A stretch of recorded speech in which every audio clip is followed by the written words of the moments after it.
I see you stand like greyhounds in the slips, straining upon the start. The game's afoot. Follow your spirit, and upon this charge, cry, God for Harry, England and St. George! Now all the youth of England are on fire. Now, set the teeth and stretch the nostrils wide. Hold hard the breath and bend up every spirit to his full height. On, you noblest English! O England, model to thy inward greatness, like little body with a mighty heart, what mightst thou do that honour would thee do?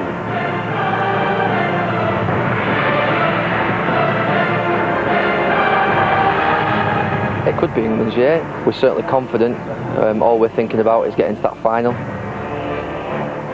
I think if you ask all the teams who would you want to avoid, England would be high on the list. This is what you play football for, and this is the main one, and I think we've got a chance. We're in a group of 4 or 5 teams. We've got a realistic chance of winning it.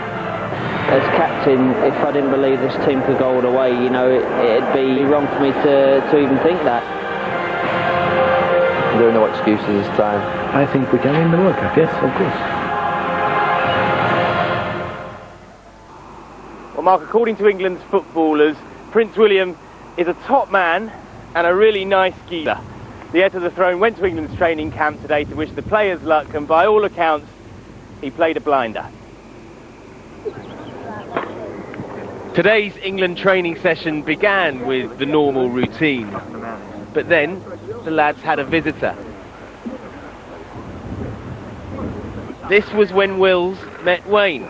It's difficult to see quite how much these two have in common, but they certainly had plenty to talk about, with the Prince looking as concerned as the rest of us about that foot. Saying hello to the rest of the squad, when it came to England's tallest player, there was only one thing to say.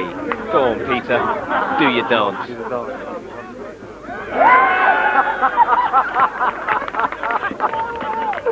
Yeah, well, when the future king's asking to see it, I couldn't really turn him down, to be honest. So, I had to throw the shapes in, and he seemed pretty pleased with it. William spent time speaking to every squad member and made some friends. He wanted to be called William, and it was very relaxed. And he's a nice geezer. He's a down to earth, and yeah. This wasn't just a social visit, though. In the middle of the training pitch, the Prince delivered some inspiration. We was all very impressed with Prince William as a man. I think it's not an easy job to come and address 20-odd people, especially footballers. We can be a kind of difficult bunch maybe at times. But he was very good, a very impressive man, and I think he was a lot of respect for him, and we all enjoyed interacting with him. This officer cadet must have rather more interesting days out than his fellow recruits, but duty done, this England fan had to go back to Sandhurst. What do you think of their chances, Wills? Best chance ever. No worries. I'll be there. So good luck, David, by royal appointment. Geraint Vincent, ITV News at the England training camp, Manchester. Sports correspondent Nina and Wayne Rooney's foot correspondent, and in that capacity I can confirm that this morning it did kick a football. I think we can have a look at some pictures now which were filmed of Wayne Rooney at the end of a training session he did with his Manchester United fitness team, in which he sprinted, turned on his right foot and took some shots. Now he really is making remarkable progress, given that he only injured himself a month ago. It's great news, as you say, for lots of hopeful England fans and for the England captain. If he carries on going like he's been doing the last few weeks and the last month, the way his training's been going for him, then I'm sure he will play a part. But as I said, we have to be careful with him because we don't want him breaking down. So, and I'm sure Man United don't want him breaking down. So at the end of the day, we've got to listen to how Wayne feels, and if he feels ready, then I'm sure he'll come back in. And the next scan on the foot takes place on Wednesday. It is after that a decision will be taken as to whether or not Wayne Rooney will be a member of this World Cup squad. In the meantime, England play the last of their World Cup warm-up games here at Old Trafford against Jamaica tomorrow afternoon. English flags are now popping up everywhere, and so is a mood of popular confidence among the fans. For most of them, today's game against Jamaica was a chance to raise a morale-boosting cheer ahead of the World Cup. England were dominant from the start, ahead early on through Frank Lampard's goal.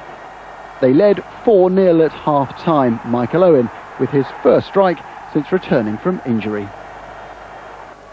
The second half belonged to the towering Peter Crouch, who completed a hat-trick. His reward, a confirmed place in England's lineup for their first World Cup game in a week's time. So, a 6-0 win and a lap of honour to thank the fans. England's mood afterwards, brimming with self-belief. We're going to do it. Yeah, definitely. So, yeah. We've got to win. We've got to go out for the win. Wish we were going to. I've got faith. We thought England were great today. Peter Crouch looked the business. Great hat-trick from Peter Crouch. Never had a penalty. I think there's no doubt we're going to win the World Cup. Jamaica were never going to be the biggest challenge, but for England, today's warm-up could barely have gone better. Let's face it, apart from Jamaica's yellow shirts, it was hardly like watching Brazil. Yeah, he's getting better every time. Every time I see him, he seems to get better. There's been a few England games now. His touch is getting better. He's getting quicker, getting more confident. Aye, quality today. It wasn't a fun before today, but impressed today, like, definitely. In a week's time, England will already have their World Cup opener under their belts. So England fans depart in heady mood. Their team will face plenty of tougher challenges than this over the coming months, but nevertheless, for the team this was a morale-boosting victory, and for the supporters it gives them hope of winning the World Cup. Here's Paul running himself back. It's a goal!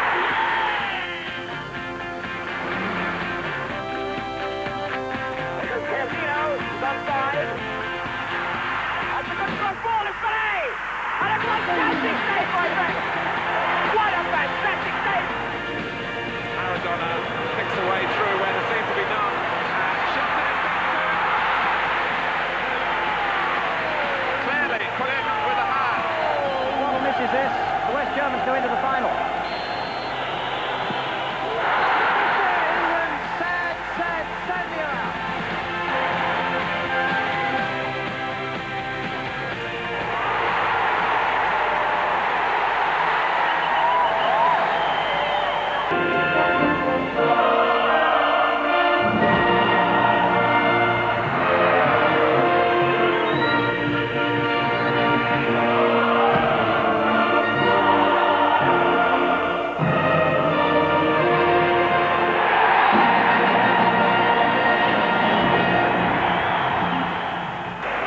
And so another England World Cup campaign dawns, but this time with more hope in hearts of St George than for many a long year. The first team sheet, Rooney's absence accepted, reads like a telegram of talent. Gerrard is fit, Michael Owen's getting there, Peter Crouch hopes to trip the light fantastic once again. Paraguay's line-up has an air of solidity about it. They've dropped their wingers in favour of hardened midfield battlers, and striker Santa Cruz's fitness is, as his first name suggests, rocky. Welcome England to the 2006 World Cup.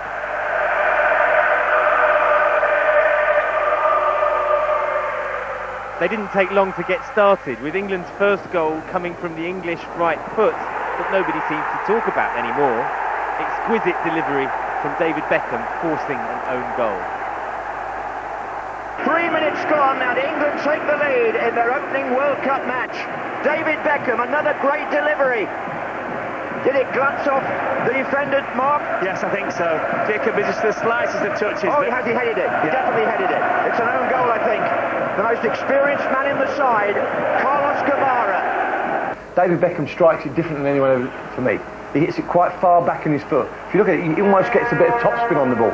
So he really has the ability to get it up and coming down. And it's almost impossible to defend. And, you know, I think if you leave that, it's going in the far corner.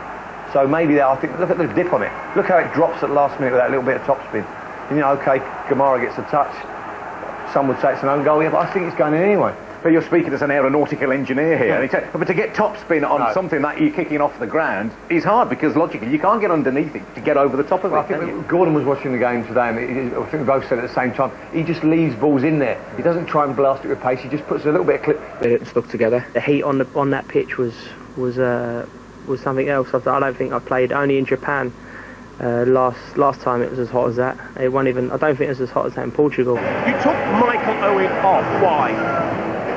Well, I thought we got difficulties to keep the ball there, so trying to have a player who can link the play up a little bit. And you called it well, and then we decided to play 5 on the midfield and only Crouch up front, and I think it got better at the end. I thought everyone was solid defensively. We had a lot of people getting back behind the ball, even though the wide players were struggling a little bit, and everyone felt the same. You know, everyone was getting back in and defending as a team, and that's what it's all about. For the whole of the second half, I don't think we could really get out. It was the space between the defence and the midfield to the forwards was too big, and every time we cleared the ball kept coming back, and we weren't able to get out. And that's something we have to work on. Since we've been out in Germany, I think we've felt the buzz, and driving to the stadium, warming up with all the fans there, it really gives you a tingle. Really does give you that extra sort of spring in your step, and I think that was our extra man today. We know we can play better. We know we can keep the ball better, but you know, we got the 3 points. That's a big confidence booster for us. England's players will be delighted with the victory,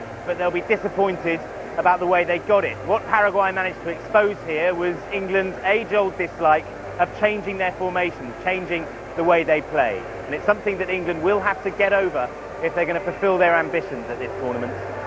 Geraint Vincent, ITV News at the Waldstadion, Frankfurt. And that result means England are the leaders of Group B after the opening matches.